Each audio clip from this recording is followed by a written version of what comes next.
कराडच्या तहसीलदार कचेरीसमोर उद्या होणार अर्धनग्न आंदोलन। कराडचे तहसीलदार विजय पवार यांच्या विरोधात गेल्या 3 दिवसापासून कराडच्या कचेरीसमोर अमरण उपोषण सुरू आहे। मात्र प्रशासनाने या आंदोलनाची दखल न घेतल्याचं म्हणणं सध्या आंदोलनकर्त्यांचं आहे।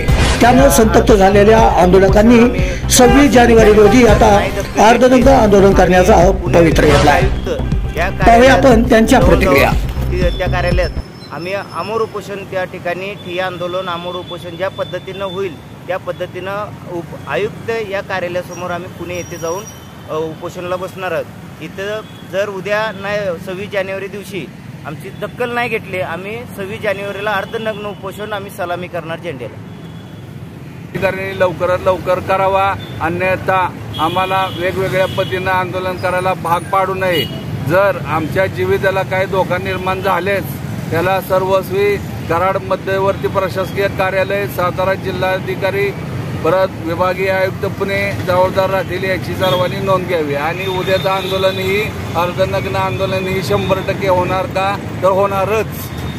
साहेब लांडेने बरीच माहिती दिली।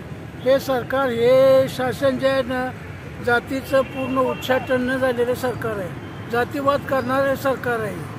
हे तहसीलदार कार्यालयामध्ये जे अधिकारी आहेत ना, हे पूर्ण जातीवादी माणसं आहेत। जातीचं तेढ निर्माण करून ती इतरांचे म्हणजे सामान्य कार्यकर्त्यांना जुमानत नाहीत, त्यांची कामं करत नाहीत आणि हे ते स्वतः लाचच्या प्रकारात अडकलेली माणसं आहेत आणि ह्यांना शासन पाठीशी घालत आहे। बेकायदेशीर गैरव्यवहार हे त्यांचं गुणधर्म आहे आणि जी लाचच्या प्रकरणात अडकलेले तालुका तहसीलदार साहेब, नायब तहसीलदार व त्यांचे कर्मचारी हे मात्र उजळमात्यांना बिंदास फिरत आहेत आणि जे मुरुम उत्खननाच्या बाबतीत जे मंजुरी आहे ते फक्त तोंड बघून केलेले जाते।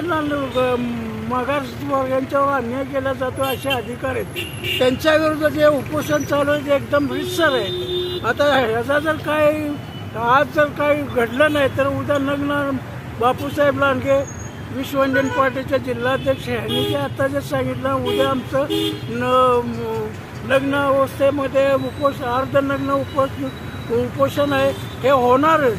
ते नाही झालं तर आम्ही आमचा प्राणाचा त्याग करू, पण ह्याचा छेडा लावल्याचे आम्ही मुळीच राहणार नाही।